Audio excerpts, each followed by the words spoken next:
Chapitre 6. Au-delà de la politique. Le communisme n'est pas un mouvement politique. Il est la critique de l'État et de la politique. L'intention des révolutionnaires n'est pas de conquérir et de se servir du pouvoir d'État, mis avec l'arrière-pensée de le détruire. Le parti du communisme ne se présente pas comme un parti politique et ne prétend pas concurrencer ces organismes. Avec l'établissement de la communauté communiste, disparaît toute activité politique en tant qu'activité distincte et recherche du pouvoir pour le pouvoir. Il n'y a plus d'un côté l'économie, sphère de la nécessité, et de l'autre la politique, sphère de la liberté.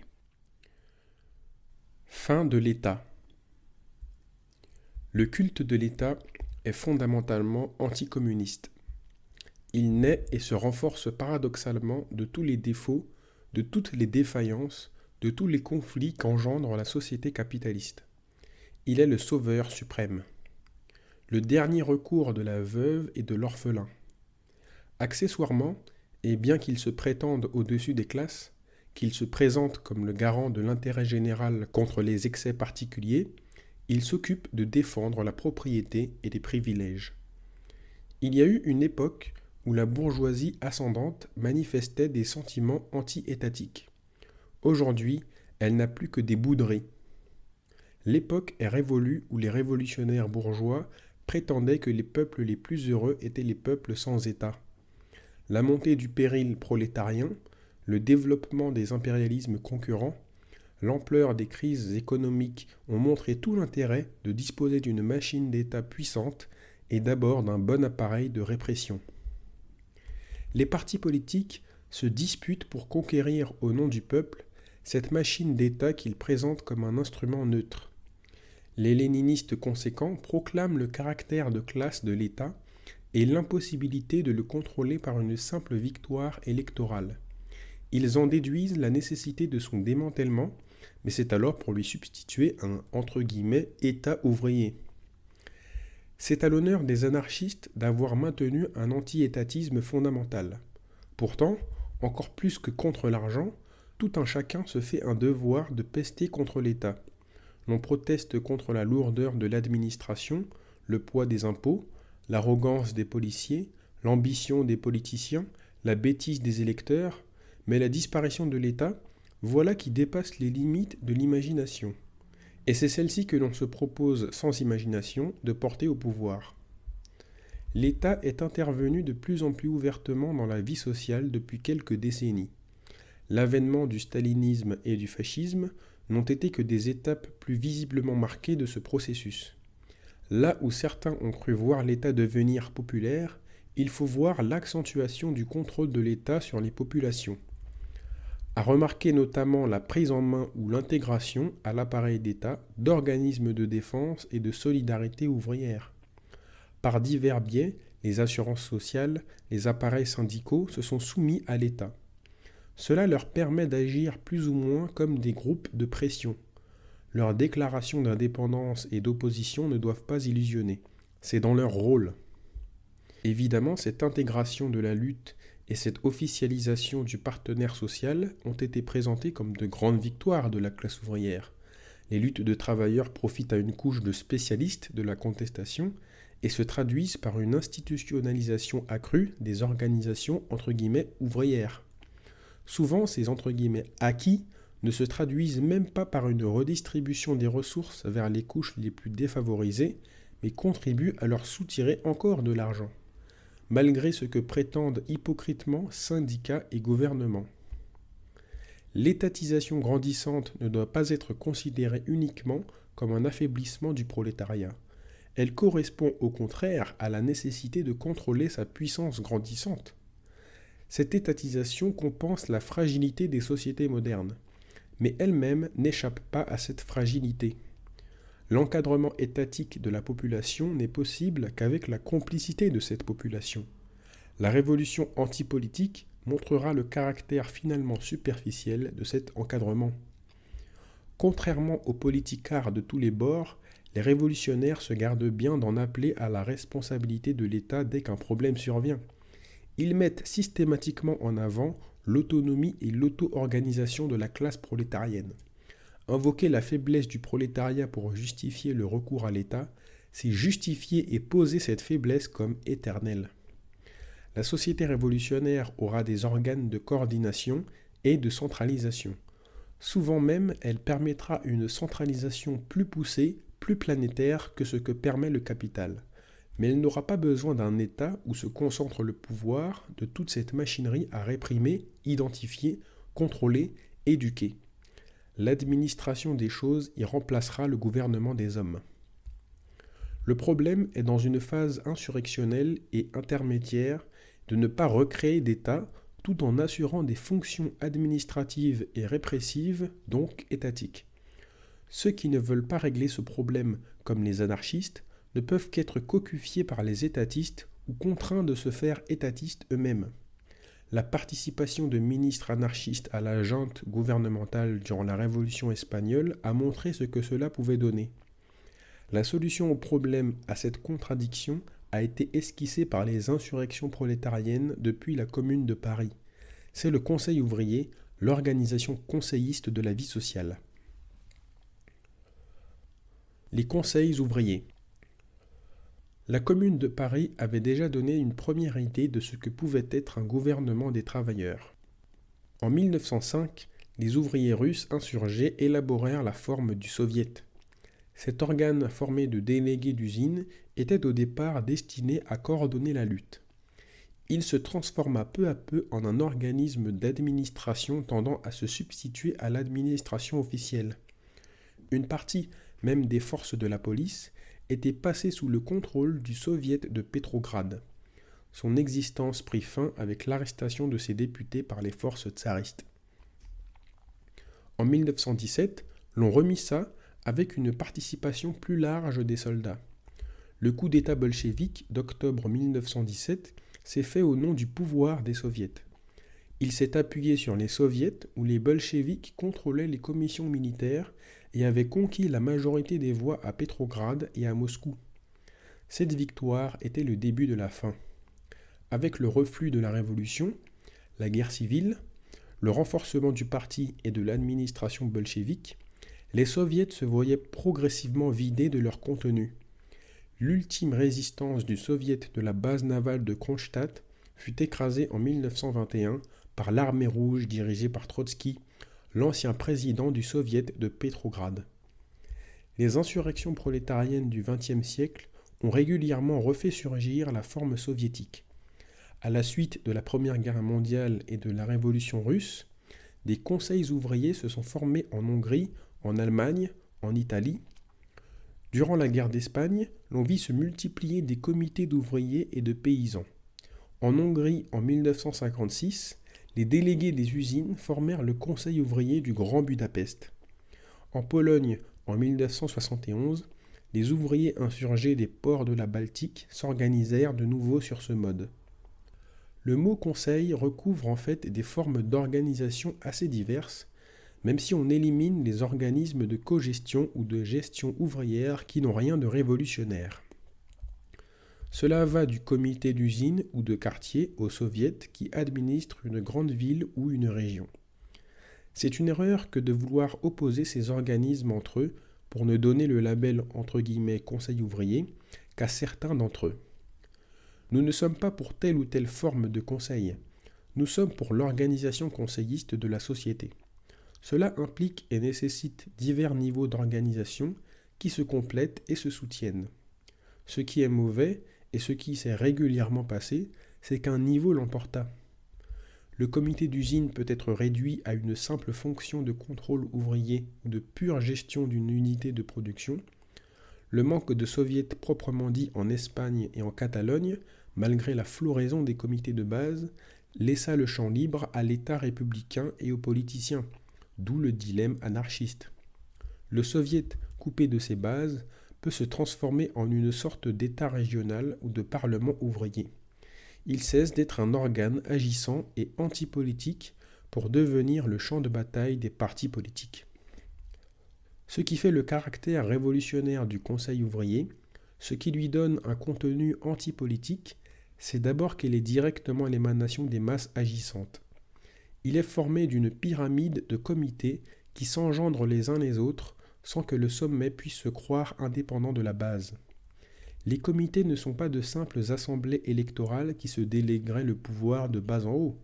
Chaque niveau remplit des fonctions pratiques. Chaque comité est une communauté agissante. Il délègue au niveau supérieur ce qu'il ne peut régler par lui-même.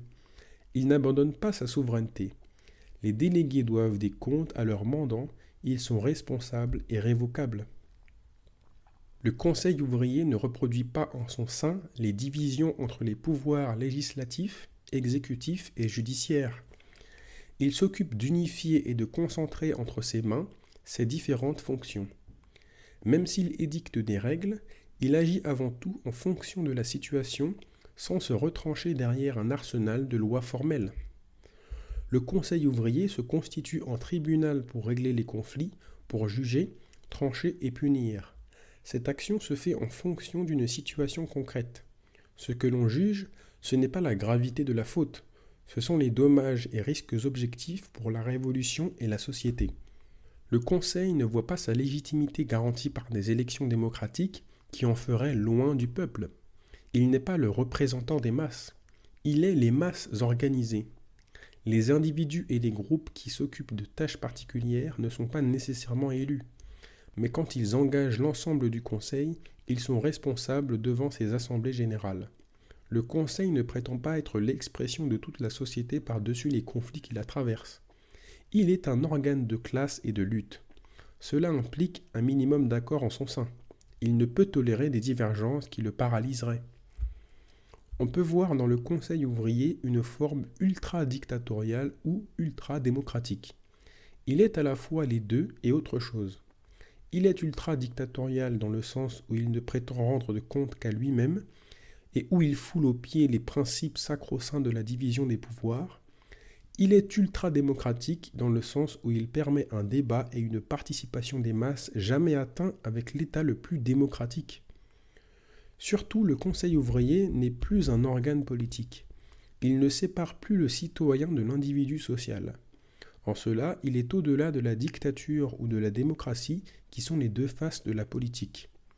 Même s'il utilise des procédés ou des formes encore démocratiques ou dictatoriaux.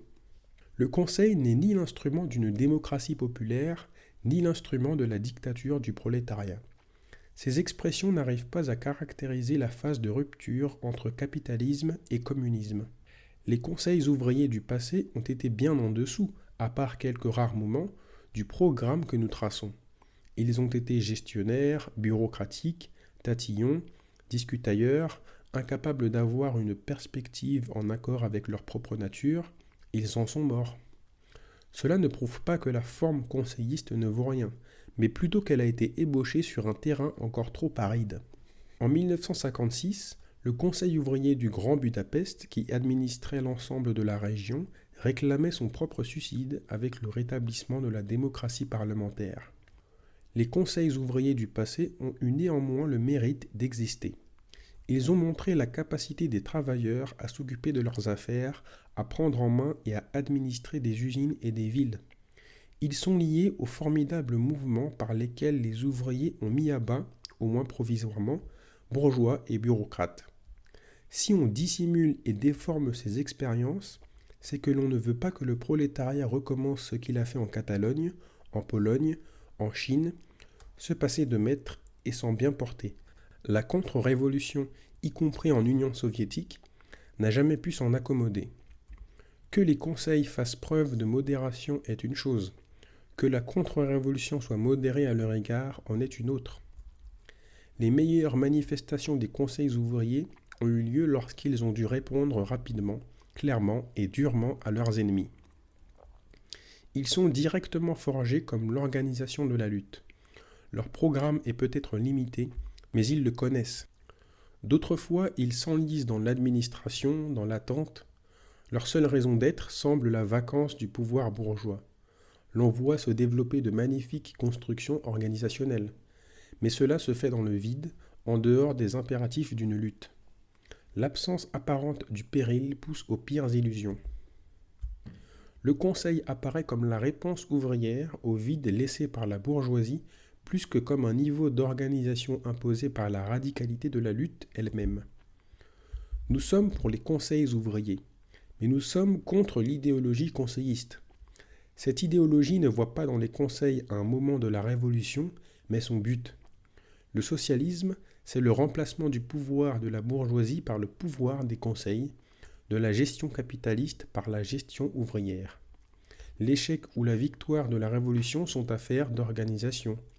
Là où les léninistes misent tout sur le parti, les conseillistes misent tout sur le conseil.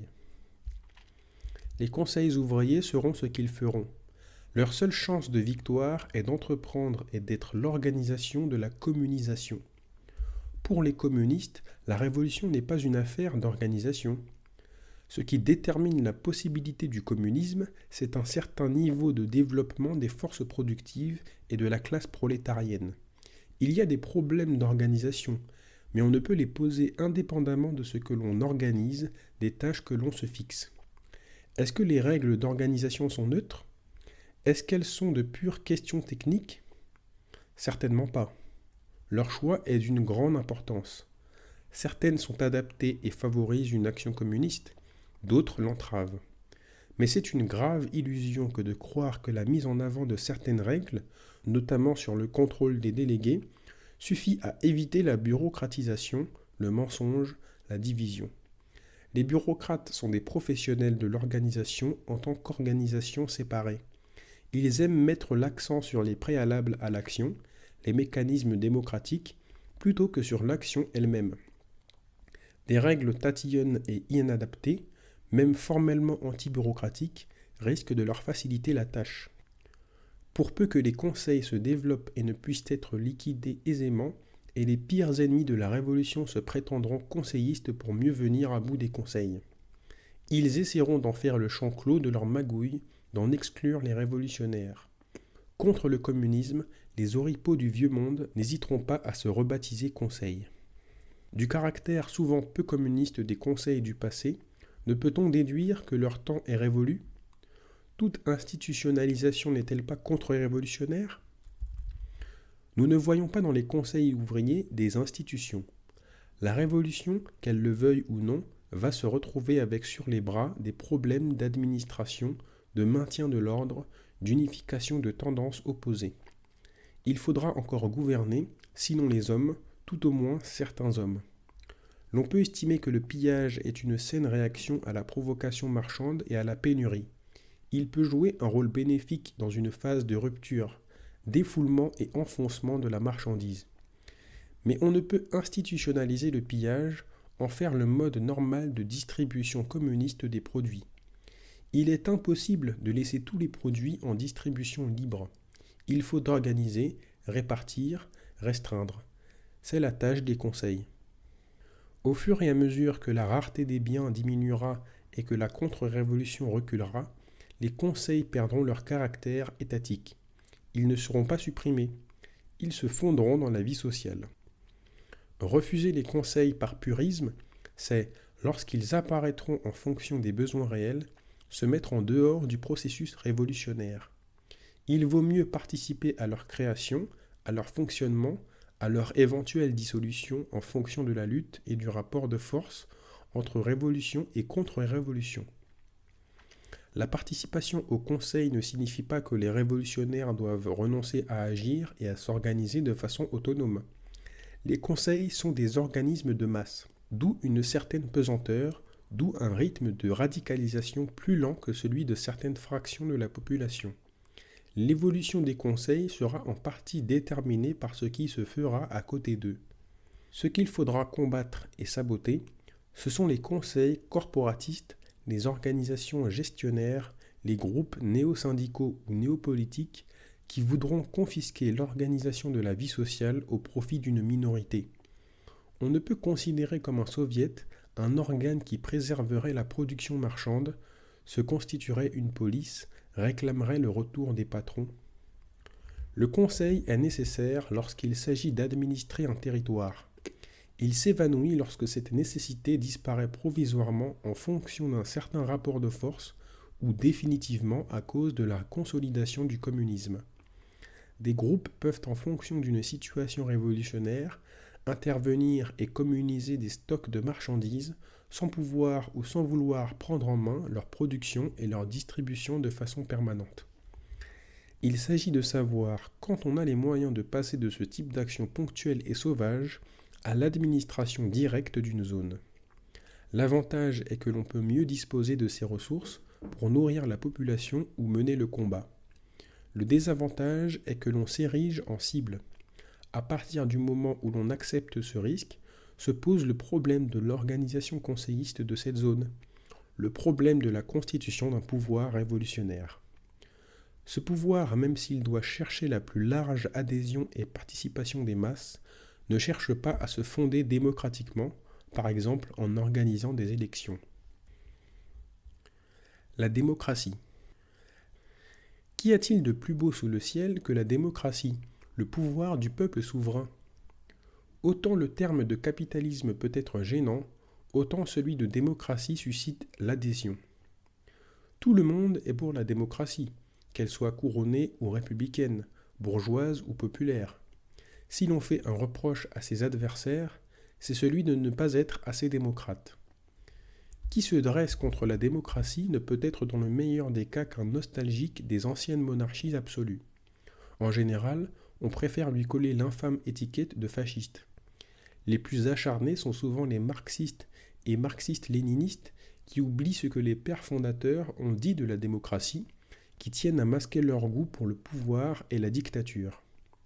Hypocritement, certains nostalgiques culpabilisés du stalinisme nous reprocheront d'être staliniens. La démocratie apparaît comme l'antithèse du despotisme capitaliste. Là où on sait bien qu'en vérité, une minorité dirige, on prétend lui opposer le pouvoir sorti du suffrage universel. En fait, capitalisme et démocratie ont partie liée. La démocratie est la feuille de vigne du capital. Les valeurs démocratiques, loin d'être subversives, sont l'expression idéalisée des tendances réelles et moins nobles de la société capitaliste. Les communistes ne prétendent pas plus réaliser la trilogie liberté, égalité, fraternité que le travail, famille, patrie. Comment se fait-il, si la démocratie est la fille du capital, que dictature et capitalisme coexistent si souvent ? Comment se fait-il que la plupart des hommes vivent sous des régimes autoritaires ? Comment se fait-il que même dans les pays démocratiques, son fonctionnement soit sans cesse entravé ? Les valeurs et aspirations démocratiques sont la conséquence du caractère dissolvant du capital. Elles correspondent à la fin de l'insertion de l'individu dans une communauté et un réseau de relations fixes. Elles correspondent aussi à la nécessité de maintenir une communauté idéalisée, de régler les conflits, de limiter les heurts pour le bien de tous. La minorité se plie aux décisions de la majorité. La démocratie n'est pas un simple mensonge, une vulgaire illusion. Elle tire son contenu d'une réalité sociale déchirée dont elle semble la réunification. Il y a dans l'aspiration démocratique une recherche de la communauté, une volonté de respect d'autrui. Mais la base sur laquelle elle prend racine et prétend se développer l'empêche d'aboutir. La démocratie est encore souvent trop dangereuse pour le capital, ou tout au moins pour certains intérêts en place. C'est pourquoi elle se voit sans cesse imposer des limites. À part quelques exceptions, ces limites et même la simple dictature sont présentées comme des victoires de la démocratie elle-même. Quel tyran ne prétend pas gouverner sinon par le peuple, tout au moins pour le peuple ? La démocratie qui peut sembler dans les périodes calmes un bon moyen d'amortir les luttes ouvrières se voit abandonnée sans vergogne dès que la défense du capital l'exige. Il y a toujours quelques intellectuels et politiciens tout surpris de se voir sacrifiés aussi facilement sur l'autel des intérêts des puissants. Démocratie et dictature sont des formes opposées, mais ce ne sont pas des formes étrangères. La démocratie, en tant qu'elle implique la soumission de la minorité à la majorité, est une forme de dictature. Une junte de dictateurs doit bien recourir pour trancher à des mécanismes démocratiques. On oublie parfois que fascisme, nazisme et stalinisme ont mêlé pour s'imposer les procédés terroristes et les élections régulières. Ils aimaient opposer les larges masses, les tribunaux populaires, aux poignées de « traîtres », d'antipatriotes, d'antipartis. Le communisme n'est pas l'ennemi de la démocratie, parce qu'il serait l'ami de la dictature et du fascisme. Il est l'ennemi de la démocratie parce qu'il est l'ennemi de la politique. Ceci dit, les communistes ne sont pas indifférents au régime sous lequel ils vivent. Ils préfèrent s'endormir tranquilles le soir sans se demander si ce n'est pas cette nuit que l'on viendra les sortir du lit pour les emmener en prison. La critique de l'État ne doit pas se substituer à la critique de la politique. Certains s'en prennent à la machine de l'État, mais c'est pour mieux sauver la politique. De même que certains pédagogues critiquent l'école pour généraliser la pédagogie à toute forme de relation sociale. Pour les léninistes, tout est politique. Derrière chaque manifestation du capital, ils voient une intention, un dessein. Le capital devient l'instrument d'un projet politique auquel il faut opposer un autre projet politique. La politique, c'est le domaine de la liberté, de l'action, de la manœuvre par rapport à la fatalité économique. L'économie, le domaine de la production des biens, est dominé par la nécessité. L'évolution et les crises économiques apparaissent comme des phénomènes naturels qui échappent à l'emprise de l'homme. La gauche a l'habitude de mettre l'accent sur les possibilités de la politique, la droite sur les nécessités de l'économie. Faux débat. La politique apparaît de plus en plus comme le décalque de la vie économique. Elle a pu jouer pendant une certaine période un rôle de compromis et d'alliance entre couches sociales. Aujourd'hui, l'importance de la politique en tant qu'intervention dans l'économie a augmenté. Mais dans le même temps, la sphère politique a perdu son autonomie. Il n'y a plus qu'une seule politique du capital que sont contraints de faire la droite et la gauche, indépendamment des intérêts spécifiques de leur base sociale. Si l'État apparaît comme une institution à peu près délimitable, la politique naît et renaît de tous les pores de la société. Bien qu'elle se traduise par l'action d'une couche particulière de militants et de politiciens, elle s'appuie et trouve un écho dans les comportements de chacun. C'est ce qui fait sa force et qui donne l'impression que toute solution sociale ne peut être que politique. La politique découle, s'appuie sur la dissociation entre la décision et l'action et sur les séparations qui dressent les individus les uns contre les autres. La politique apparaît d'abord comme cette recherche permanente de pouvoir qui anime les hommes dans la société capitaliste. La démocratie et le despotisme semblent eux-mêmes être les seules façons de régler les problèmes entre les gens. L'introduction de la démocratie dans les couples ou les familles passe pour une nouvelle étape du progrès humain. Elle exprime avant tout, peut-être de la façon la moins mauvaise, la perte d'unité profonde qui peut unir les êtres humains. Le communisme ne sépare pas décision et exécution. Il n'y a plus de division entre deux groupes ou même deux moments distincts et hiérarchisés. On fait ce que l'on doit faire ou ce que l'on a décidé de faire sans se poser le problème de savoir si l'on est majoritaire ou minoritaire, notion qui présuppose l'existence d'une communauté formelle. Le principe de l'unanimité règne dans le sens où ceux qui font quelque chose sont au départ d'accord et où l'accord fournit la base et la possibilité de l'action commune. Le groupe n'existe pas indépendamment et préalablement à l'action. Il ne se scissionne pas dans le vote pour ensuite se réunifier par la soumission d'une partie à une autre partie. Il se constitue dans et par l'action et par la capacité des gens à s'identifier et à comprendre le point de vue d'autrui. Il ne s'agit pas de rejeter systématiquement tout vote et toute soumission de la minorité à la majorité. Ce sont des formes techniques auxquelles on ne peut donner une valeur absolue. Il se peut que la minorité détienne la vérité. Il se peut que la majorité cède à la minorité, vu l'importance de l'enjeu pour cette minorité. Est-ce que le communisme est l'avènement de la liberté ? Oui, si l'on entend par là que les hommes auront plus de choix que maintenant, qu'ils pourront vivre en accord avec leurs goûts.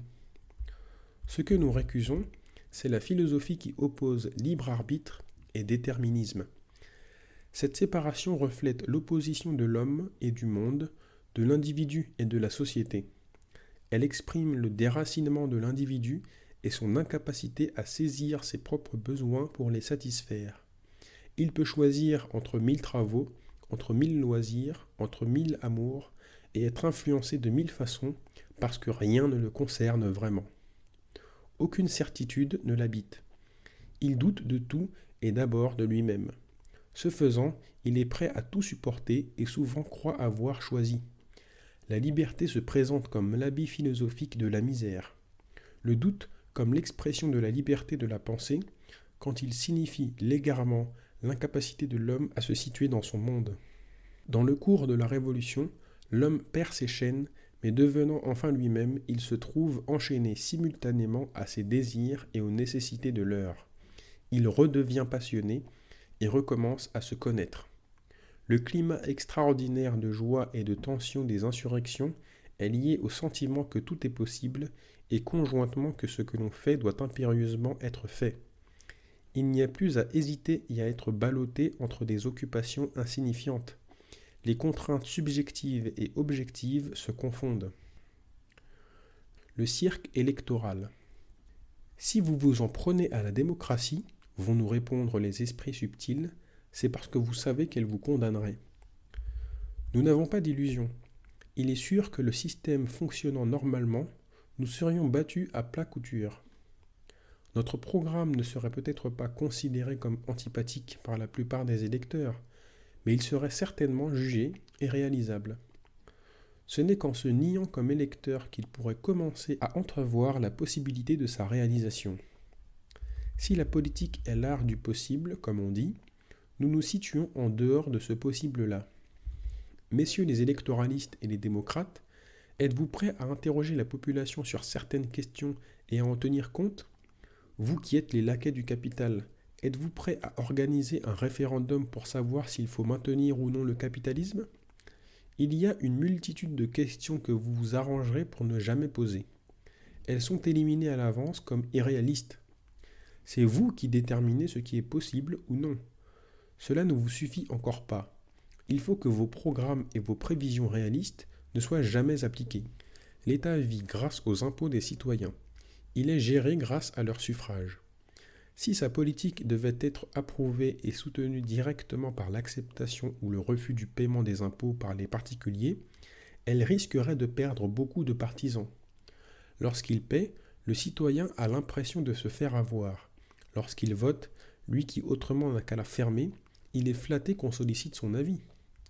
Il y a dissociation entre d'une part la gestion réelle du système et les couches de fonctionnaires qui s'en occupent, et d'autre part la politique des partis, la politique spectacle.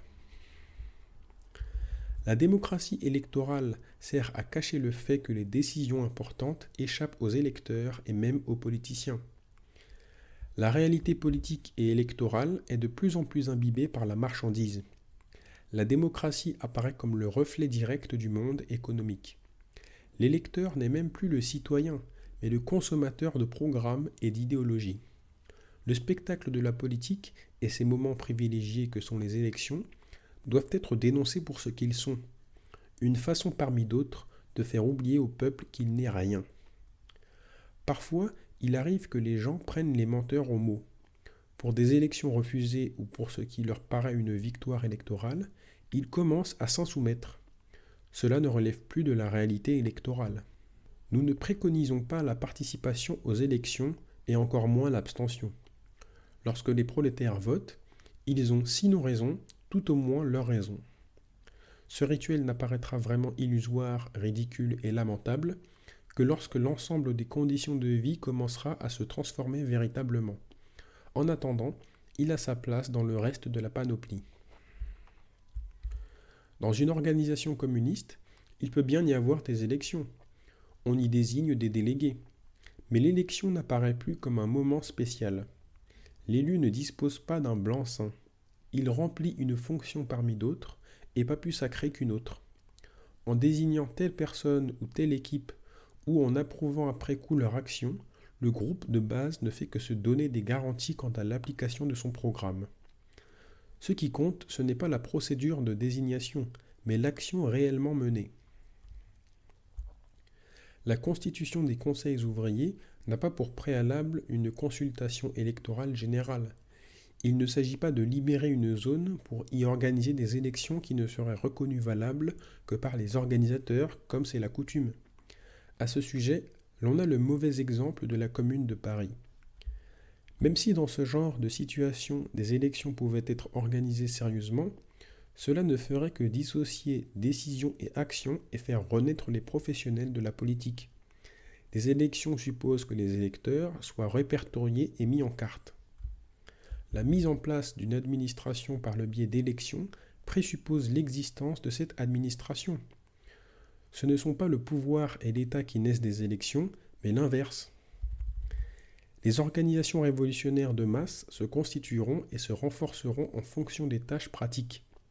Elles naîtront de l'action d'une minorité. On ne va pas voir soudain 51% de la population se précipiter au même instant vers le même but. Cette minorité agissante se distinguera par le fait qu'elle n'organisera pas le reste de la population, mais tendra à l'associer à la résolution des problèmes de tous. De sa capacité à faire participer bien plus de 51% de la population dépendra son succès. Le communisme ne peut s'établir au moyen d'un putsch. Ayant contre lui le pouvoir d'État et ses instruments de répression, le communisme ne peut vaincre que s'il arrive à développer la participation plus ou moins active d'une grande partie de la population et à isoler comme adversaire une minorité infime.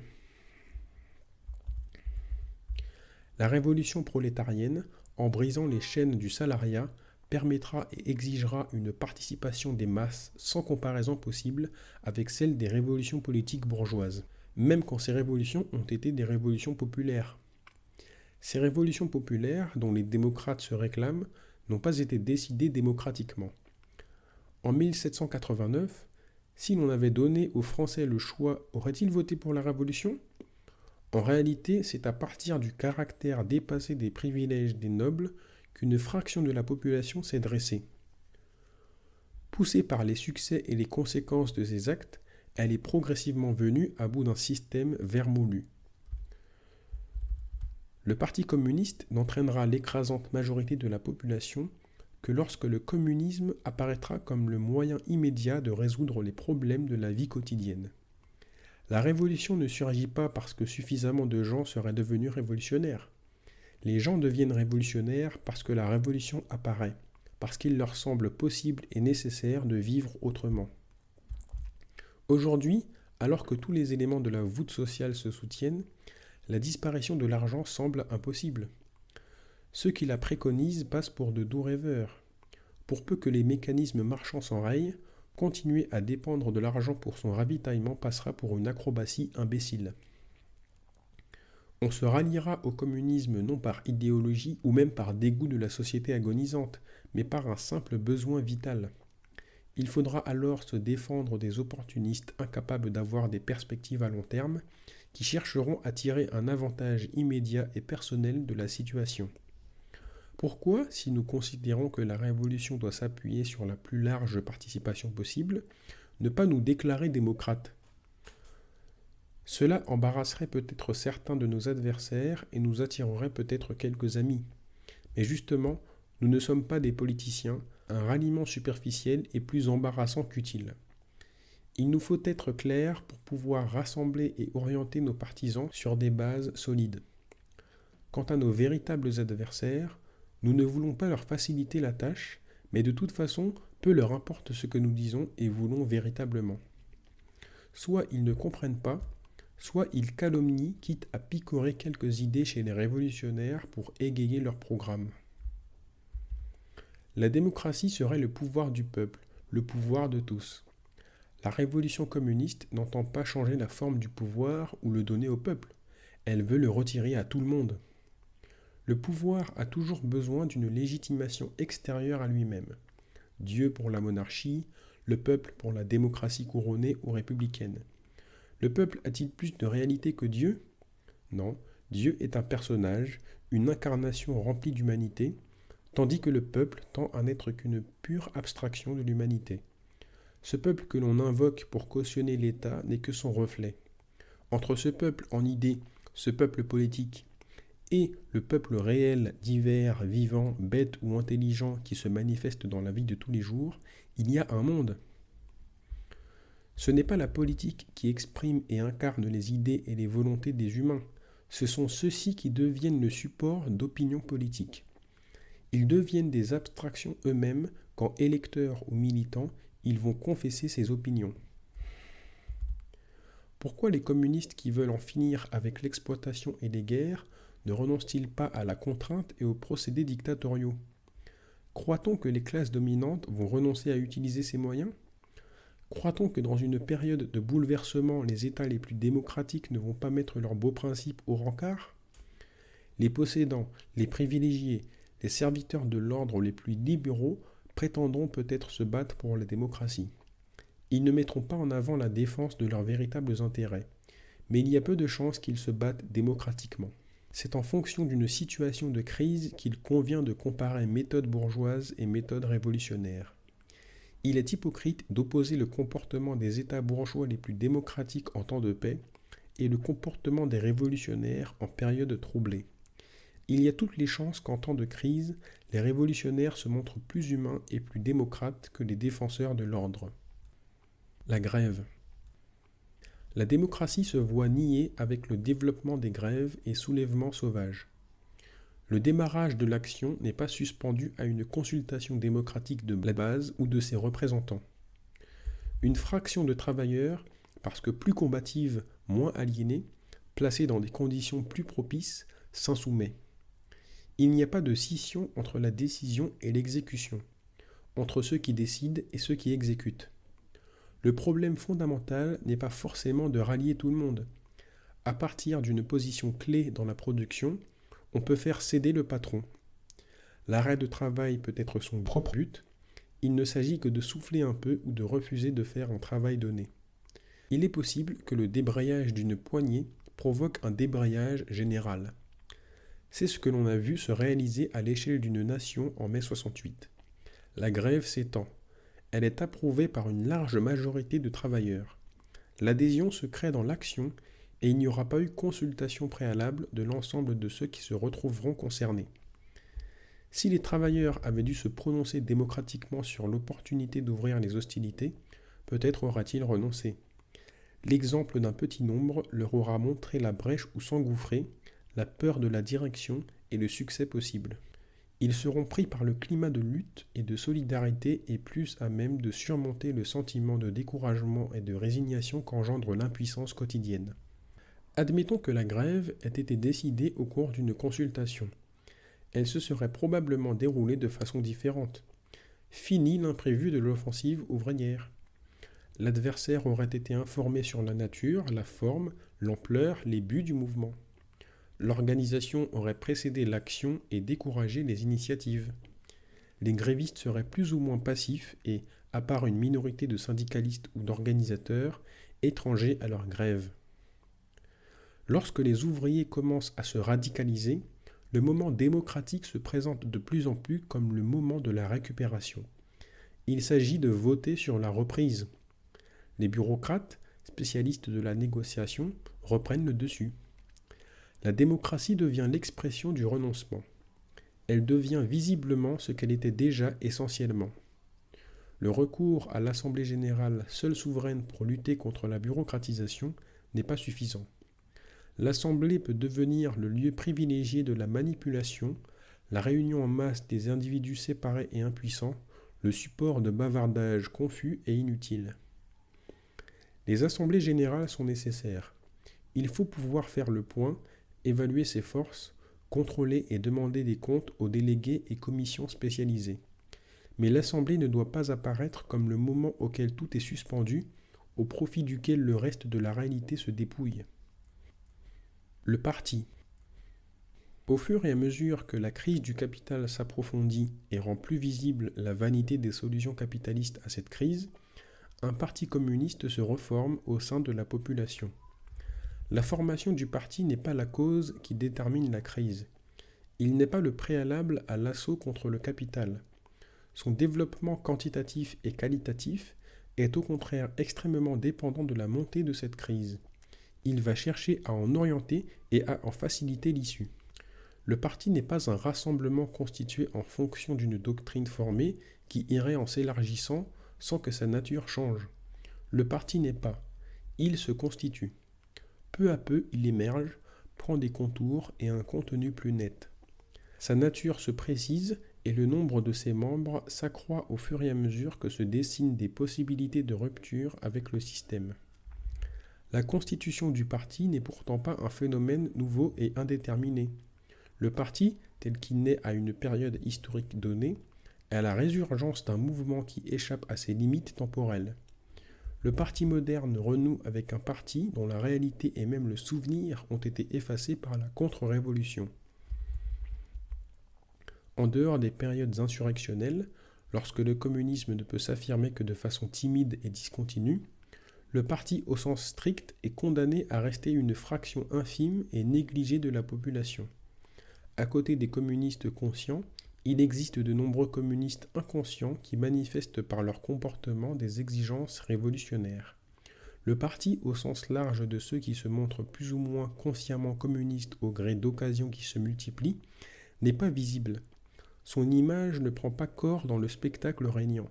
Pourtant, sa puissance se fait sentir au niveau même de ce spectacle. Les publicistes et les politiciens, pour placer leur camelote, se font l'écho déformé de ses espoirs. Les bourgeois et les bureaucrates tremblent devant cette menace encore sans nom et encore sans visage.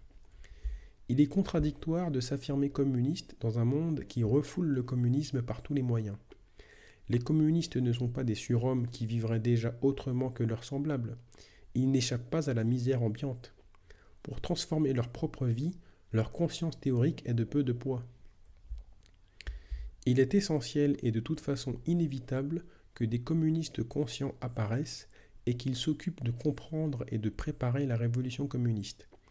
Mais l'on ne peut opposer communistes conscients et communistes inconscients. Ce qui importe, c'est de voir comment et pourquoi la conscience communiste se développe comme une nécessité pratique. Il existe certes des gens qui se disent révolutionnaires. La production de ces « révolutionnaires » n'est pas indépendante de la montée de la crise. La plupart d'entre eux ne sont pas communistes et ne savent même pas ce qu'ils sont et ce qu'ils veulent. Le désir de la révolution se présente comme le dernier et le plus creux des désirs possibles dans cette société.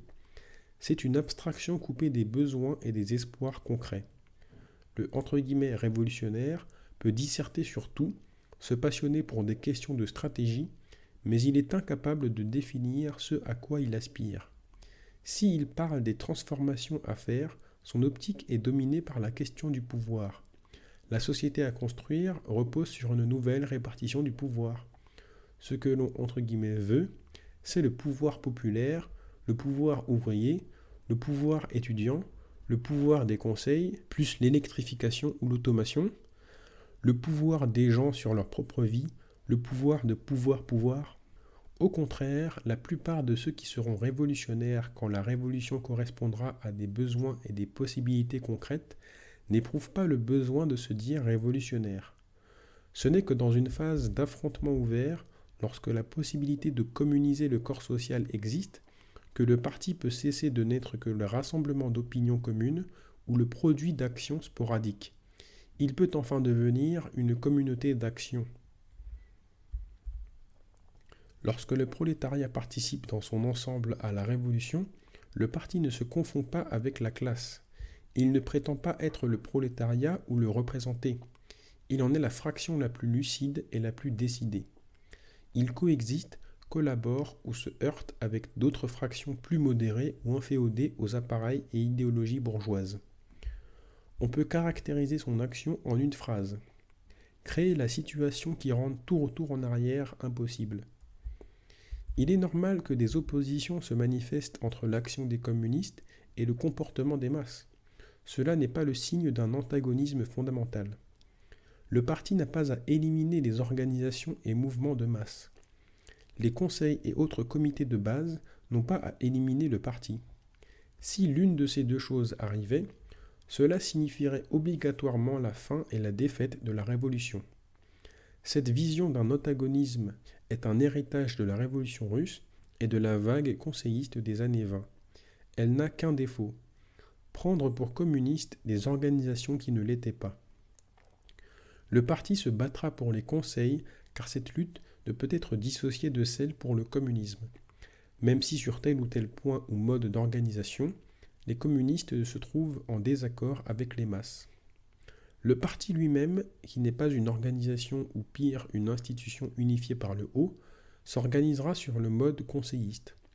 Il est la réunion de ceux qui se fixent au-delà des tâches et des intérêts immédiats, la défense de l'ensemble du mouvement. Il doit indiquer les forteresses à démanteler, concentrer des forces sur les points stratégiques, proposer des solutions. Il n'y a pas une organisation qui pourra dire quel est le parti. Celui-ci ne s'identifie jamais à une secte ou à une organisation de masse quelconque. Les partisans du communisme se manifestent par ce qu'ils font et non par une adhésion à un regroupement limité. Les formes d'organisation n'ont pas à être figées ou unifiées à l'avance. Elles se découvriront dans le cours du mouvement.